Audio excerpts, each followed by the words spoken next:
What is up, everybody, and welcome back to the Small Lake City Podcast. I'm your host, Eric Nilsson, and welcome to Lucky Number 13.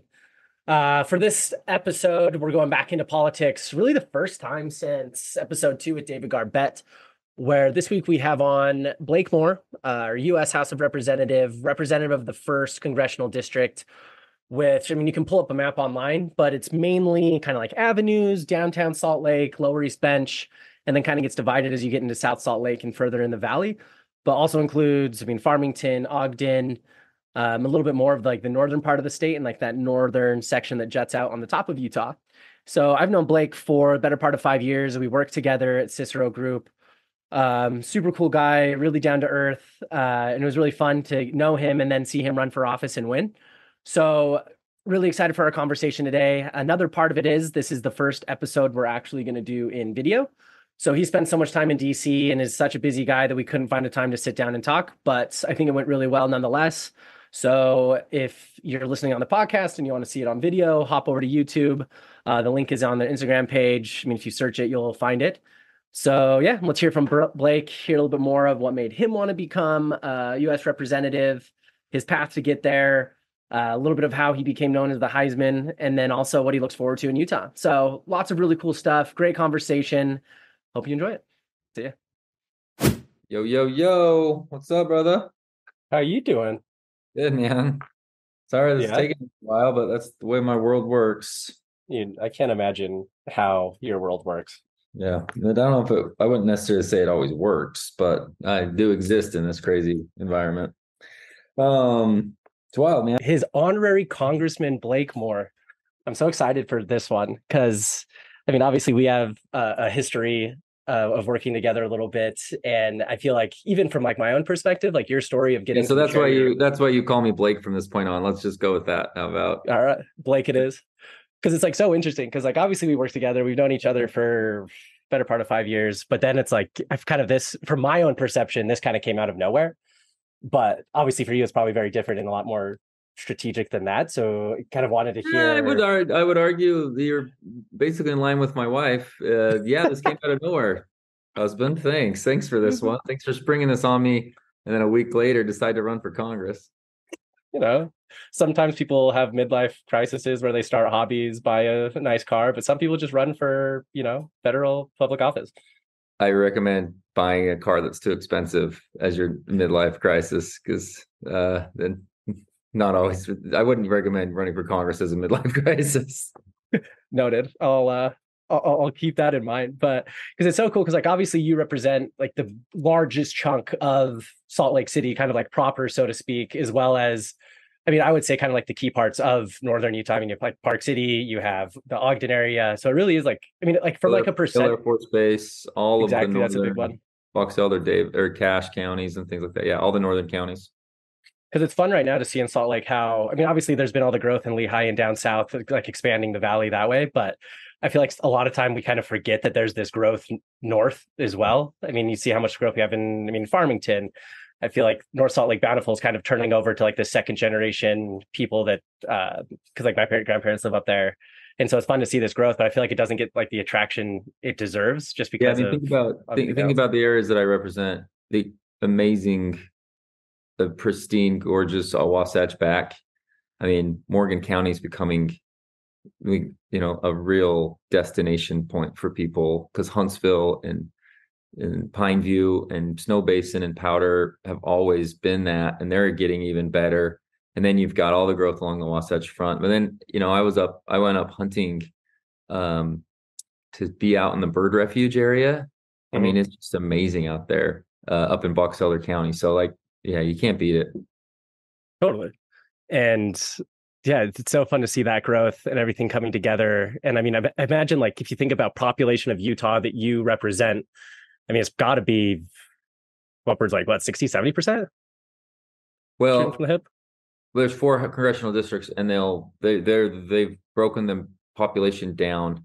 Oh, that's right. Very evenly, because that's one of the rules of redistricting is you got to keep as much of it equal. So I probably have 1/4 of the population, approximately 775,000 people are probably in the first district. Cool. Take. Well, let's go back to some of the beginning because I actually think you're like the first person that I've talked to that's from like northern Utah because you're born and raised in Ogden, right? Hearton Yep. Center. Yep. Born and raised right in Ogden. Because I know amongst other things, football was always a passion of yours and usually something that comes up pretty frequently. So I was actually more of a basketball player, to be Oh, I honest. didn't know And basketball was our family sport more often. I'm the youngest of four boys. And we have a sister right in the smack in the middle. Um, my brother's actually calling me. My brother, I'm about a half inch taller than him. We're 6'5". I think I'm better than him, but he always beats me. And that's now transferred into golf. that. And Ooh, like that's I'm tough. better than him, but he has big brother complex over me, and it's crushing athletically. But we were a big sports related family. Um, but it as I approached my senior year, we were nominated by my high school guidance counselor for that award, the high school Heisman. And so it's such a football oriented name, even though it incorporated all athletics, just because it's the name Heisman, people always associate with me with more football. And then I went on to play for Utah State Hmm. um, college football. So yeah, football is a big part of me, and I just was the offensive coordinator for my son's 11 like fifth grade little Pop Warner team, Yeah. and probably was my favorite football experience of my life. And I played college football. Like my Yeah. favorite experience was being the offensive coordinator for a bunch of fifth graders with my son as the quarterback. It was a special fall. Why don't I just imagine you with this like polo on, headset on, ready to go, just fully into it? Because I Yeah, think and that's like, I'm not above wearing a headset when there's nobody to talk to on the other end, but I could very much do that for next season. That's a great idea. we'll get the gears In fact, going. I We'll would get have some ideas. my son, he's 10 years old. He just barely turned 11. He would come off the sideline, come off a successful drive. Maybe we scored, maybe we didn't. And I'm like, okay, son, what are you seeing out there? And I'm like, that's what my offensive coordinator used to say to me after I had studied film for a week. And I'm asking my little kid, and he'd just look up at me like, I don't know, I'm running the plays you told me to. I haven't like analyzed what the defense is doing. But then there are times where he was like, yeah, Dad, I think if we fake it and then go to the right, their defense isn't as good over there. And I'm like, you're right, son. That's really so it's fun to watch him grow up, but really like what it does to him and his confidence and see him manage his friends as the out there the team. He's calling the plays. We send him in and he's letting everybody know what they do. It's the responsibility that it sort of stimulates in kids is amazing. Yeah. And we're going to keep digging in on it. That's so awesome. It's fun to see that because, like, I mean, I don't have any kids, but I have this similar experience with like nieces and nephews where we'll go skiing. And like for me, it's like, okay, skiing dynamics in Utah have changed so much. I'm well aware that probably my best days are behind me. But like now the joy I get from it is like going with them, seeing them grow, showing them my favorite places. And so it's kind of funny how it always comes full circle where you're like, yeah, like No, I've and done this experience. that is actually the reason that I love golf so much is because it's the only sport that exists for me at the age of 43 where I still feel like my best days could be in front of me. Hmm.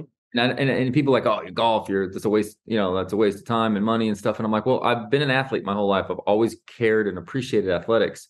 I will never be as good as I was at basketball. I will never be as good as I was at baseball and all this stuff. And then in Congress, you get to play all these sports because there's a bunch of charities you get to do, which is really Yeah. fun aspect of it. But I can still be better at golf going forward. And that's why I care about it, to be honest with you. Totally. People don't ever really get that aspect. They think it's, oh, it's a waste of time. It's whatever, people always, but yeah, like I still want to progress in the world of athletics, and golf's the only thing I got left. I'm like, totally with you too. Cause like I think like fundamentally, like one of my personal beliefs is you have to have something in your life that you can focus on, improve, and grow. And I think that's just part of like, I guess like my kind of quote, like arsenal of mental health. And so golf does that for me. I'm like, here's this thing that's so challenging and so complex. I can do it forever, essentially. I mean, granted, I mean, hoping things health wise all turn out well, but it's like going to be that forever. And it's obviously such a fun and challenging and frustrating game where you can work on it forever and still have so much work to do. And like all my friends have like, we've all kind of had this like renaissance of like our high school friends to go back and be like, hey, we're all obsessed with golf. We're going to golf 3 or 4 mornings a week in the summer, and we're My all going to be the father-in-law, happiest people. my father-in-law is 83, and I've only beat him a handful of times. And I beat him on our trip in Hawaii. Like I beat him by a few strokes. And then we played 2 days later, and he wasn't having it.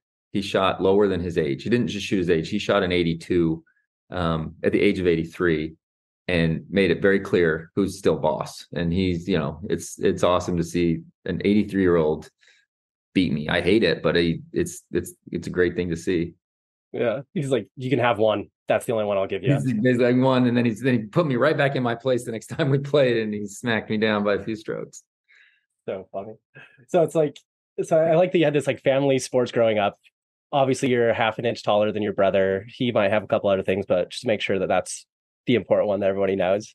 So you go to Utah State, play football. I believe you were only there for a little bit. Then you went your mission after like a year or two of school up there.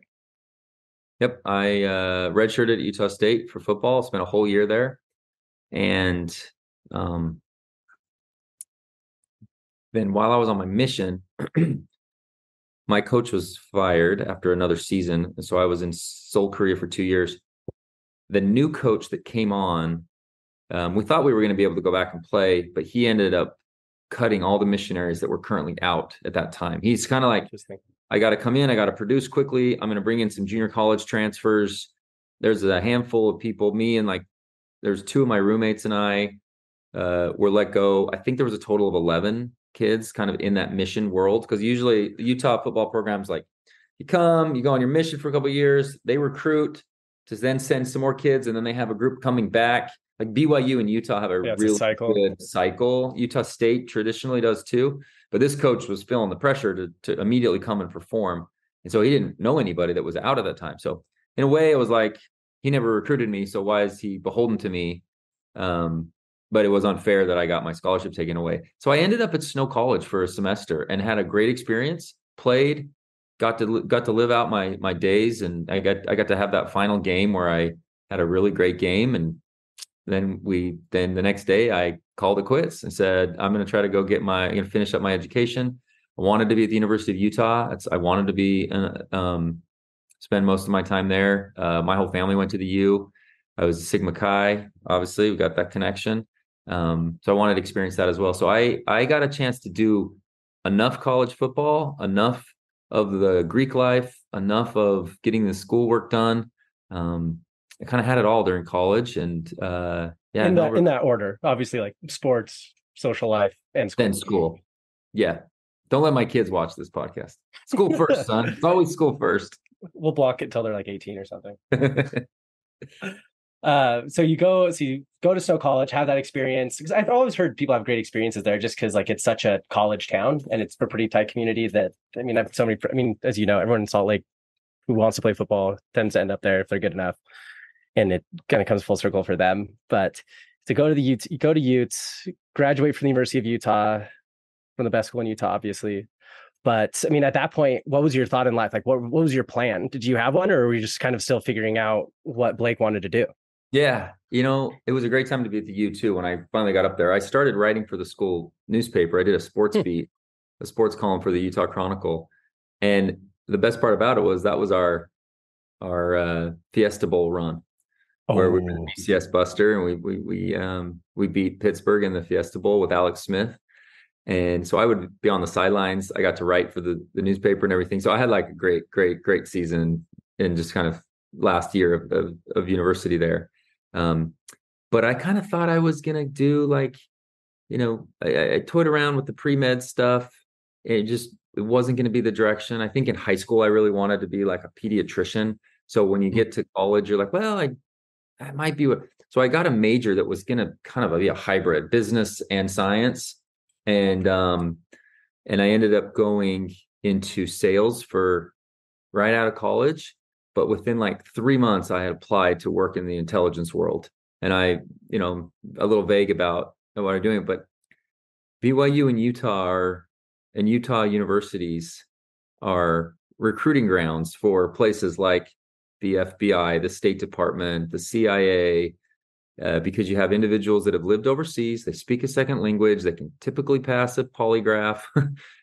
These are the jokes that these organizations say. I'm not saying that necessarily, but so I got caught up, I got involved up in that and had an amazing next 7 years where I was living in DC. I lived in Singapore, lived on the West Coast for a minute, moved around a lot.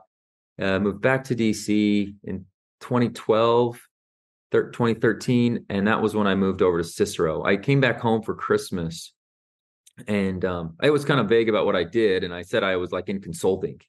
And so my friends were like, he Such says a good blanket term, but we don't really know what he's doing. And no lie, my father-in-law was like, hey, you need to go meet with these guys at Cicero. These guys are big deals. They're players, and they're kind of growing their business. You might want to go meet with them. I'll get you an interview. So I go and I meet with them, and it was Randy and Trent. of course. So I meet with Trent, who is like family related to my wife through a marriage or something. Classic Small Lake City. Yeah. Yeah, there you go. And I'm sitting there talking to him, and he's looking at my resume. He goes, you seem like a smart guy, articulate. Obviously, I know your father-in-law, and he wouldn't send over somebody that wasn't qualified. But man, I just don't get your resume. and I look at him. I'm like, how do I explain this? And then I left it be. And then as soon as I walk out, Randy yells down the hallway. He's like, hey, is that spook guy?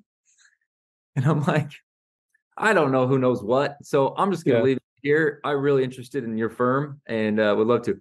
So I get offered a few days later. And so I tell all of my friends that I'm moving back to Utah, but I'm still going to travel a lot and I'm in consulting.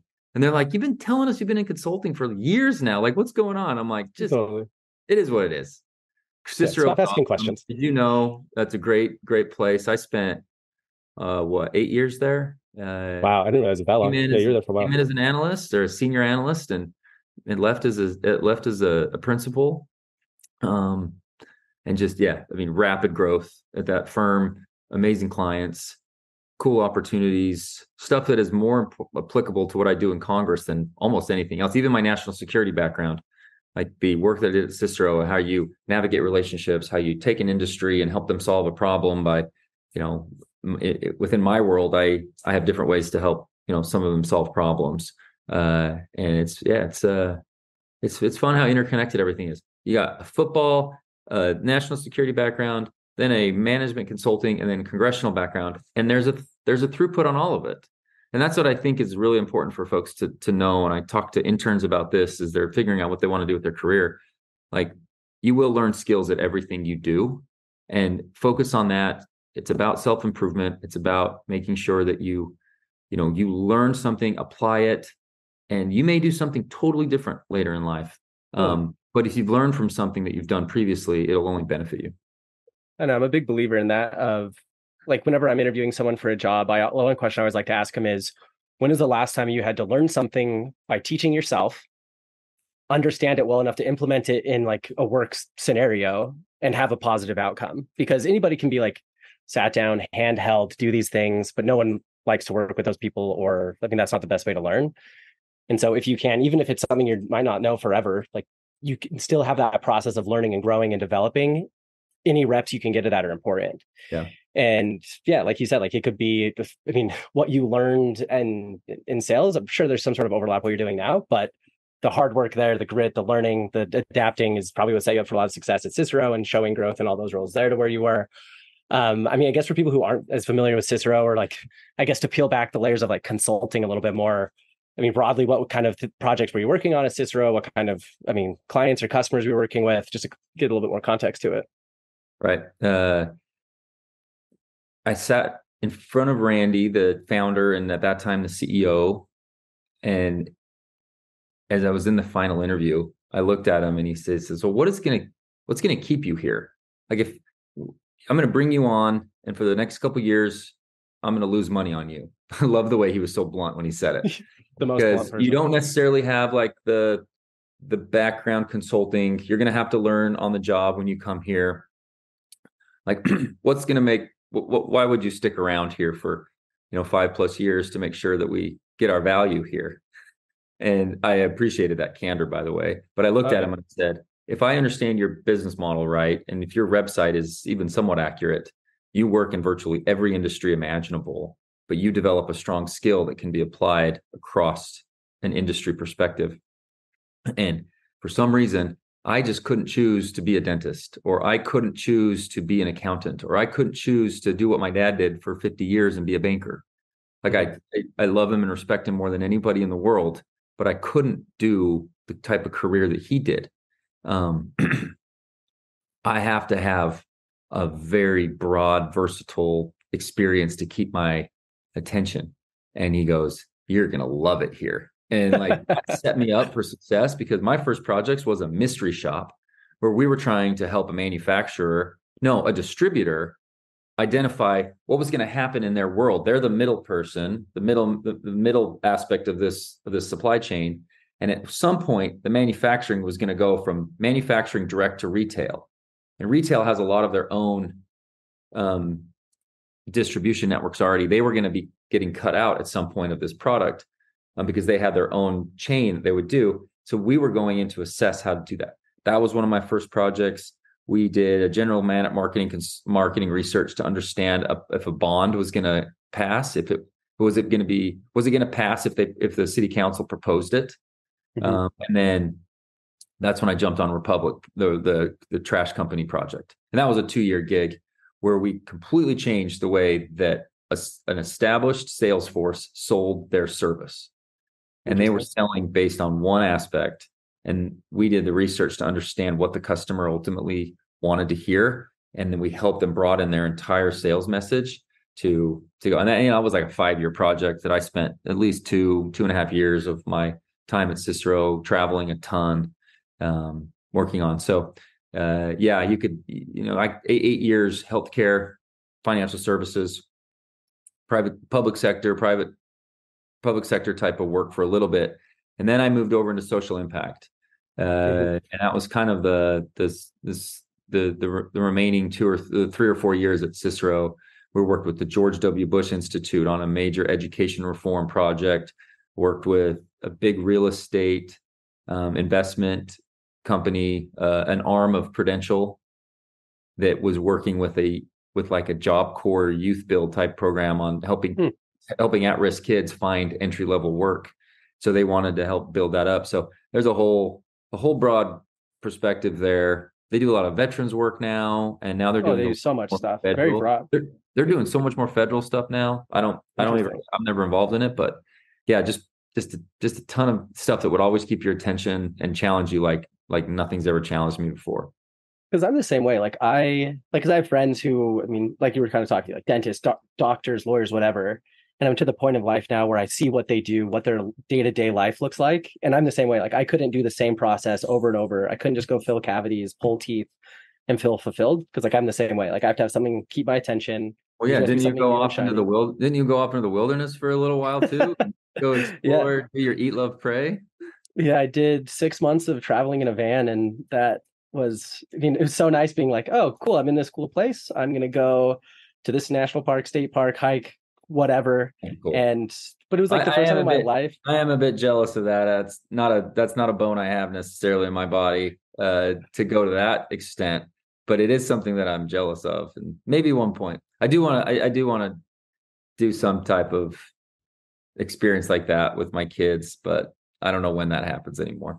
Let them get a little older, they'll appreciate it. Cause like there's something, cause like, the way most people travel is you get in a plane, train, car, you go to place, you experience place, you come straight back. Especially more so in a plane, you don't get to understand like, how does it change from where I am to where that is?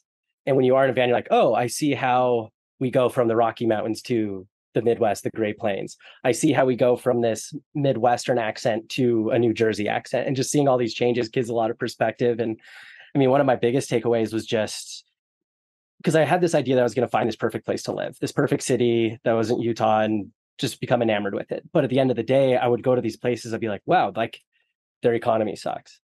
They're not doing well. Socially, like everyone's leaving. And little by little, I was like, wait, Salt Lake is kind of this little sweet spot that kind of gets overlooked.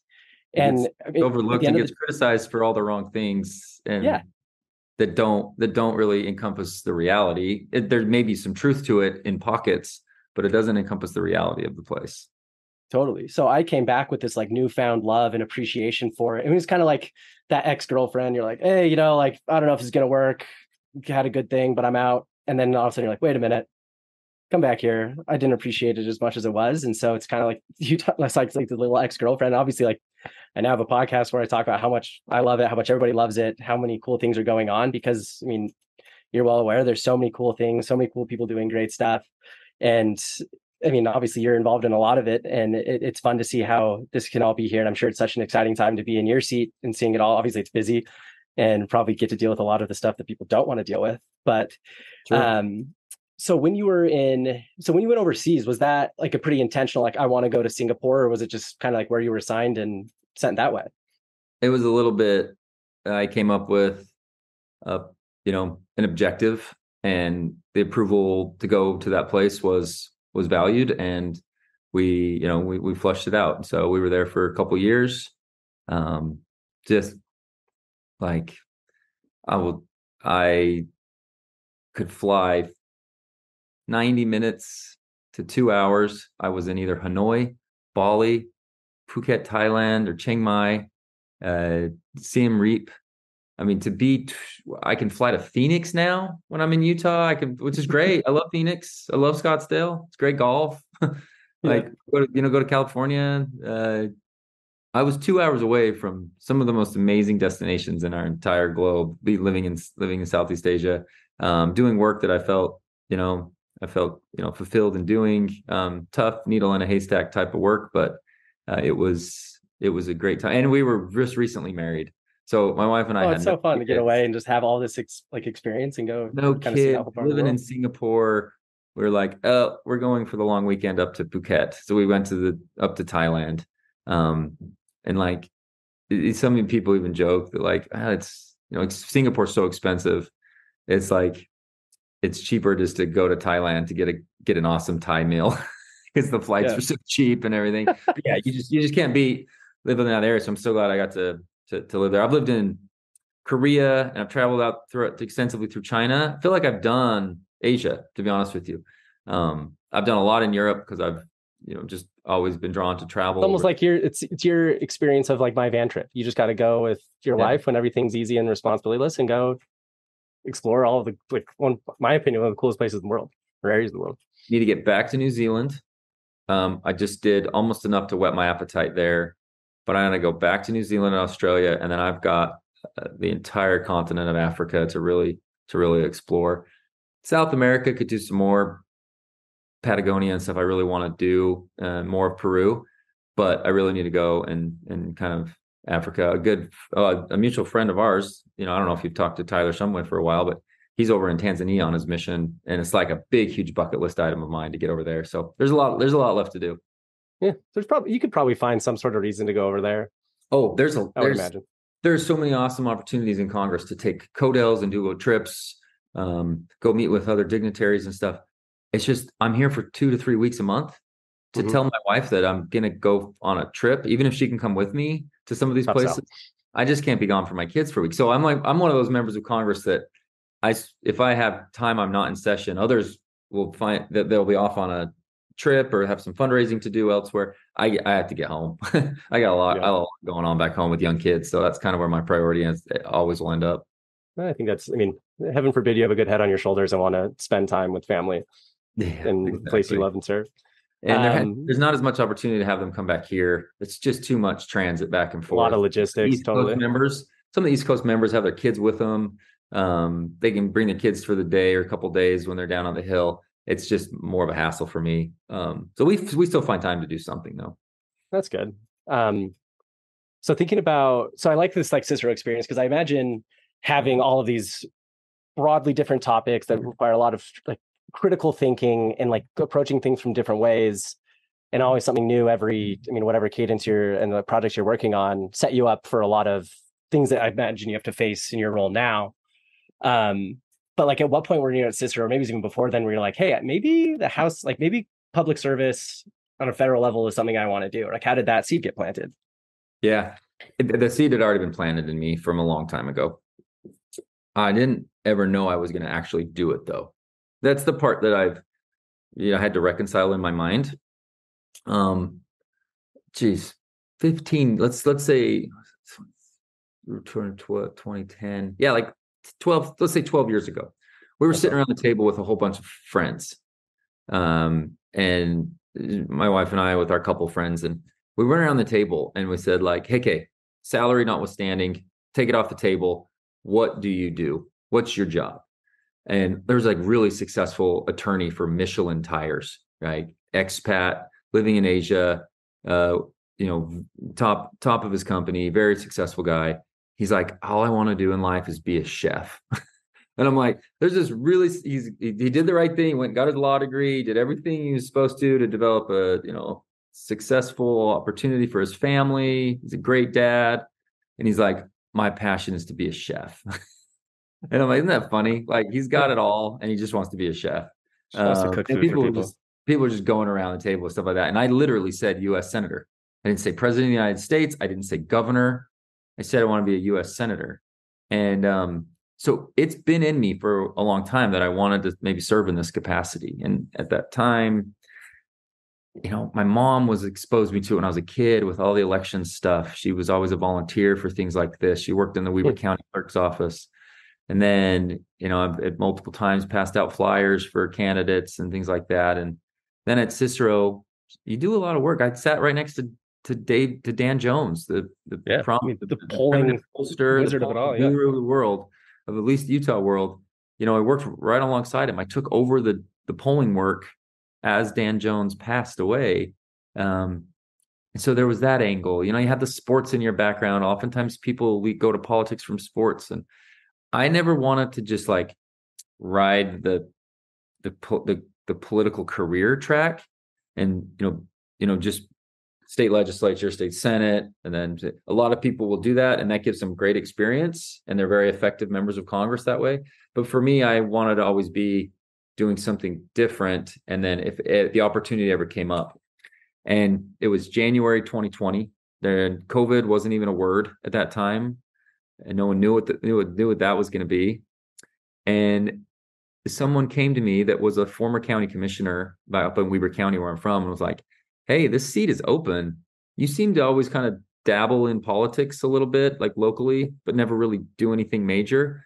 Are you interested in running for Congress? We need someone that's younger, someone that can go and support Hill Air Force Base, that has a national security background. And, you've got a lot of criteria that could make it work. And I was like, you're crazy. Like, yeah, I've always thought it could be something, but I'm 39 years old. I'm in the middle of my career. To just bail on it now, I'm a couple years away from potentially being partner at Cicero.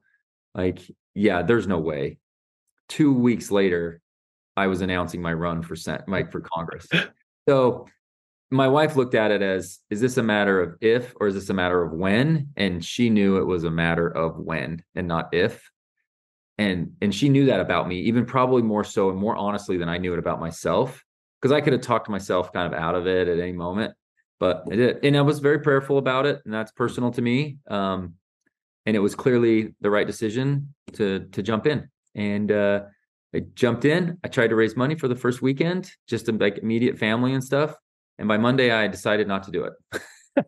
I'm like, whoa, raising money for like a cause is very different than I thought. It's very different than raising money for yourself and raising money to like start a campaign and potentially get signature gathering, because that costs some money, and then eventually I'll have to put an ad out and signs, and oh man, I'm not ready to do like the political fundraising for myself. And I talked to my mom, and she kind of reoriented me back to where I felt prayerfully about where I was making that decision. And she's like, if you felt that, you need to make sure that you flush that out and don't give up on it too soon.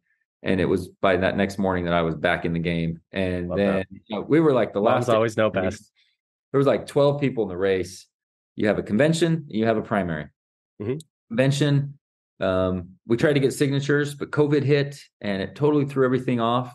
So we were unable to finish the signature gathering process. So we then we had one shot still at convention, and I just gave it my all. My parents were calling delegates to like introduce them, like, hey, my son's running. He's really, I'm like, I think a lot of people love the fact that like my mom was making calls on my behalf. Yeah, it's authentic. It's sincere. It's hilarious. It's sincere. It's familial. It's what Utah's about.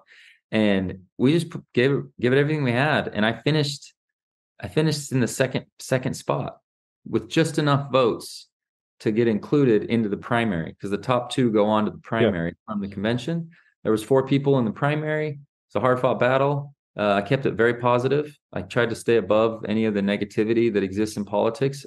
I know and we have done that, even taking shots now that you're the incumbent, which matters a lot to me. And we just keep a positive, optimistic, conservative message where, I grew up a Reagan baby. My mom is emphatically just such a Reagan enthusiast from growing up. I tried to instill a lot of that in the way that I communicate and everything, and just think about better days ahead and all that. And we won by 2 percentage points in the primary, went on to easily win the general, and geez, got sworn in on January 3rd, 2021. And for the last 3 years, starting with January 6th to today, even with the expulsion and the vacating a speaker, historic. It's been an interesting term that have never happened. Things that have never happened, things that have very rarely happened over the last 3 years have happened. And I joke with people. I'm like, look, I am a effective, pragmatic politician, right? I am not the rhetoric filled this or that. I keep things real. And I've called it out. I've called balls and strikes on both sides of the aisle as much as I possibly can. And I finally said to the guy, I'm like, despite all that, if I look at myself as I'm a pretty reasonable guy, maybe I am the problem. I mean, all this craziness started with me. So I don't know, maybe I am the problem. I just throw it up to but yeah, it's been crazy, but some good things have happened too. We do a lot of good work. We've probably passed more bills than anybody else from my freshman class. That's what it says on your bio on the website. Yeah. We got them right up here. They're neat red lines. We got more that we're going to get past this term. It matters to me to be productive and find and try to help solve problems. We got big problems with where we've got to go, and we just need to be working on it. I think debt is one of my big things. When I ran, I was like, reverse debt culture, support our defense and Hill Air Force Base, and then be an optimistic conservative voice for the next generation. Because, you can choose. You want to be more progressive, you want to be more conservative. Everybody should have that choice, but we cannot be so disingenuous on how we communicate it. And I've always felt like my party hasn't done a good enough job really communicating the positive aspects of conservatism, and how there you can look back on history and see so much of it as what's driven a lot of American dream and prosperity to our nation through pro-growth tax policies, smart regulation, and I want to fight for those types of things. The culture wars that exist are always tough to navigate, and I just try to get through that with as much reality as like I said, I call it reality over rhetoric, and just try to build credibility with people, and that's the approach I've tried to take with this, and keeps me sane, at least for myself. Hey, that's the important part. And it's so funny to look at again, going back to your chat with Randy, where he's like, what do I do with you? You have this collegiate sports, you have sales, you have intelligence overseas. How do I do this? But then fast forward to now. He called it a round peg and a square hole for a square hole, is what he say. Makes sense. But then it's again, then someone approaches you, is like, hey, we're looking for this very specific mold of person to run. And you seem to check all of these boxes of having security clearance, understanding how to help and support Hill Air Force Base. You have all of the social impact consulting and understanding how to solve problems pragmatically, like you were talking about. And it kind of all led to this. And now you're here. I mean, obviously, it's been a very historic 3 years for probably 15 things we could name that have never happened before. Reasons. We're not all great things, but historic nonetheless. A grab bag of all of different emotions towards them. But I guess when you were coming in with your expectation, because I got you this expectation of what it was going to be like, start fundraising, you're like, I hate this. And because we had someone on the podcast in the second episode who ran for mayor, and I mean, echo the same thing. I think if you talk to anybody in any form of public office, they'll echo that. But from when you started to now, I mean, how did that expectation of what you're going to experience shift to the reality you are now? And maybe your favorite things that you've experienced, maybe not so favorite thing you've experienced. Yeah, there was a government affairs person, lobbyist, works in this space back here. He had me on with a bunch of outdoor recreational folks, particularly river outfitters, river guides. So think about this. We work a 40-hour work week for the most part. Department of Labor sort of regulates that, overtime exists after those hours for the most part, not necessarily in the management consulting world. We worked a lot of hours, but in general, we have some labor laws that exist, and they exist for the right reasons. What happens if you're a river guide and you go do a 5-day trip on the Snake or the Green River? Well, by like morning number 3, you've already worked over. You're sleeping with out there. You're preparing meals, but you're river rafting and you're enjoying your summer and you love it. But by like your day 2.5, you're over your 40 hours. Yeah. And so these river guys have to then start kicking in overtime when they just don't have the financials to do it. And the benefit isn't necessarily that. There's an exemption for other outdoor recs to exempt that issue. Yeah. Pretty simple exemption. And I'm like, well, yeah, if there's already a precedent and this is a clear need, this would be great. I look forward to working on this project. I'd love to help with this. And, blah, blah, blah. And I was like really excited. That might be the first thing that I accomplished in Congress. And after the meeting, the lobbyist goes, "You were so great, so, credible with those people and thoughtful. Thanks. They're all my clients. Why don't we give you some advice? You're coming from Cicero Group, and I know Cicero Group, where you could get this done in an afternoon.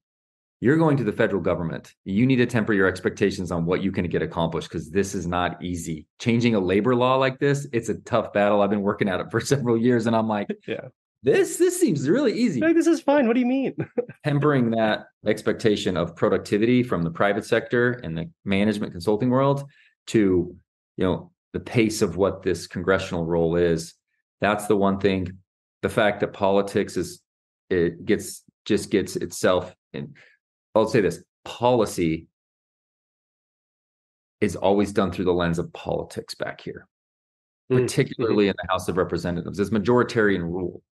You're constantly fighting to be in the majority, because if you're in the majority, you get chairmanships for across all of the committees. You own the floor schedule. You have so much more influence on what goes on in the House when you're in the majority. In the Senate, the minority has some real influence because of the filibuster, right? And you have to get to a 60 vote threshold. Anyway, just seeing that dynamic of the difference between the House and the Senate is fascinating. And I'm more of like a collaborative, problem solver. That's more of a senatorial sort of camaraderie role. In the House, it's a little more, sharp elbows, things like that. But to try to wrap up my point here, seeing policy get enacted through the lens of politics is not serving the American people. When I was in the minority, I would see Speaker Pelosi put poison pills in. The name of the bill was Save the Puppies Act. Save the puppies and make sure flowers can grow, and that we all, which seems so harmless and beautiful at face value, and help us all still enjoy ice cream, calorie-free ice cream. It's like, man, how could anybody vote against that bill? That sounds like a perfect bill. Puppy dogs and ice cream. And then she'll put a poison pill in there that she knows Republicans won't vote for it. And so then it's like, then they hit us in election cycle. Republicans won't support puppy dogs and ice cream. And I'm like, no, I didn't vote. I like 60% of 70% of that bill, but you really put a poison pill in there knowing we would all back away, and then we don't support that kind of stuff. Yeah, and then you look like the bad guy when really it's like, no. Yeah. And then here we make it a very, very conservative bill that has to get the most conservative member to the most moderate member from New York or California. We have to, we push these bills so they're very partisan, and we pass them. And no Democrats support it, but it's a veterans related bill. And now we will be able, like, the Democrats not one Democrat supported our veterans bill, but we did sort of the same thing to them some ways. And then sometimes we don't, right? We get some things done, but there is a lot of things that get done back here for political gain. Now, the strategy is what I'm learned is that bill, we're going to send over the most conservative bill that we can over to the Senate, knowing that the Senate is going to work itself out too. And then when they send it back to us, it's a little different, but we've got some wins out of it. And maybe it will get some Democrat support, but not all Democrat. And then we'll lose some Republicans on it. And then we find the way to move it forward and get it signed into law. That's the process. I'm very much an individual that loves to get something accomplished. And if I can push for good, I'm not going to let the potential of, well, it's not a great bill anymore. It's not perfect. I didn't get everything I wanted out of this bill. I got 67% of what we were hoping to get. That was like the debt ceiling, right? I don't want to go into default. That's really bad. Yeah, not good. It's more catastrophic than anything voting for or against the bill. I'm not going to vote. I voted against debt ceilings. I voted for debt ceilings. But this last one, we got some really good wins out of it. It wasn't all the wins we had tried to get, but we used it as negotiating, and we had some really good wins. And I feel like it's been pretty productive in that regard. And hopefully we can solve it by January 19th and February 2nd. Those are the next two funding deadlines. Yes, important dates. Avoid a shutdown. Shutdowns are not good for the first district of Utah. 27,000 federal workforce there with Hill Air Force Base and the IRS and TSA employees and things like that. Like those individuals work their tail off. They do not need a $0 paycheck just because back in Congress we want to bicker and fight and grandstand. Yeah, we need to get our job done and show more respect to the American people on being adults back here. And I'm trying to create as much of that environment as possible. Recently ran for an elected position called vice chair. Wasn't really on my radar because there wasn't the elections were over, start of the Congress, but we went and vacated our speaker, which I did not support, but there was an open spot because of it, and we ran for it. I ran against some awesome colleagues, and I came out ahead, and now I'm being in a leadership role for at least the next year and a half, and exciting. Go for that route again. So I'm very interested in being like leadership in committee, being in political leadership. Wasn't necessarily the track that I was expecting to go on, but this is a great opportunity, and I think I can do some good here. So here we go. Yeah, and I know you said that you wanted to. I mean, your goal originally was to be a senator. Do you see yourself hopping to the other side, or has that changed anything in your experience so far? Yeah, so I'll always consider a Senate run. Cool. There's a lot of things you can get accomplished that you can't get accomplished here. But what I'm learning is I don't know of a single 3-year senator that's in his third year of his or her Senate approach that's in party leadership. Yeah. The House is far more meritocratic than the Senate. The Senate is more seniority. Got it. That makes sense. So I like quick impact maybe more than I like Senate, but I will always consider a Senate run. I am not running for Mitt Romney's seat. As this world progresses, we'll see how it plays out, but I'm satisfied in making this world work. I mean, we vote on the same bills. It's just a matter of, do you want to get reelected every 2 years or 6 years? And do you have a filibuster, or you pass things on majority control? So in a way, it's the same job, same salary even, which is hilarious. But yeah, I'll always consider a Senate run, but for right now, I'm excited about what we're doing. No, it sounds like you're doing some amazing things. And I know your time's limited today. Grateful for everything we have, but want to end on kind of two questions. First is, looking forward, what do you think your, Salt Lake City, Utah in general needs, or like, what are the priorities for you that you're fighting for? 2034. That's the only thing on my mind. Every bill I go is, well, how is this going to help the Olympics? There we go. I know it's a huge announcement. That is a joke. Let's be very clear about that. That is a joke, but and I am so excited. We knew it was going to be 2030 or 2034. We pretty much knew it was going to be 2034, but that is the exciting thing. I am still focused on the three main things that I first ran on, and that is reducing our debt culture. The debt that we run at the federal level is so detrimental to the buying power and the strength that we have as a nation going forward. We could do a whole nother podcast on it. I want to reverse our debt culture. I want to find a way to get our debt to GDP going in the other direction. We've done it before as a nation. We need to do that right now. In the next 10 years, it'll be catastrophic if we don't get that under control. Social Security goes insolvent in 2034, and seniors will lose a fourth of their benefits just in one day if we don't get out ahead of it. And there's serious people back here willing to do it. I'm ready to be one of those members. So debt reversal, making sure we have a strong defense, and just being a reasonable, optimistic voice, so that next gen can look and say, oh, I don't like that person, And so I'm not going to be a Republican, or I don't like that person and I'm not going to be a Democrat. I want there to be reasonable, credible voices so they can look at the actual policy issues and not just dislike Republicans because of some personality that's out there.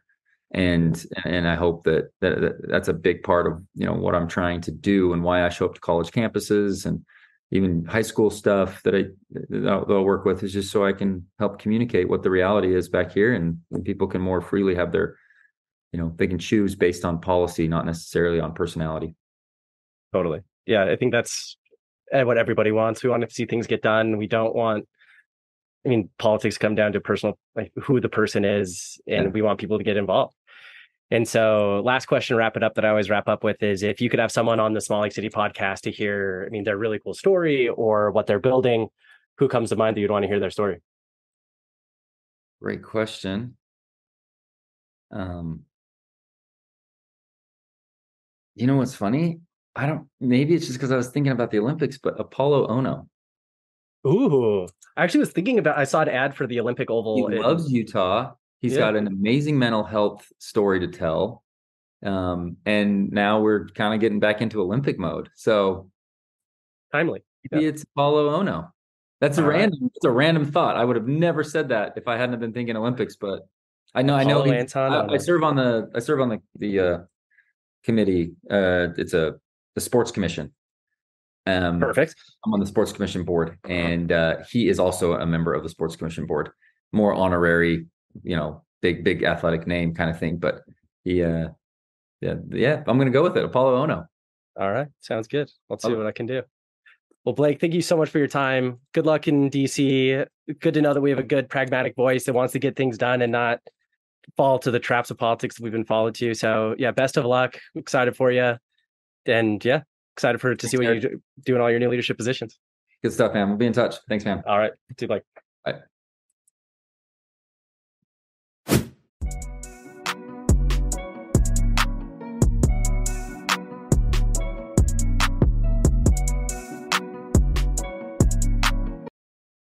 Thank you so much for listening to this week's episode of Small Lake City Podcast.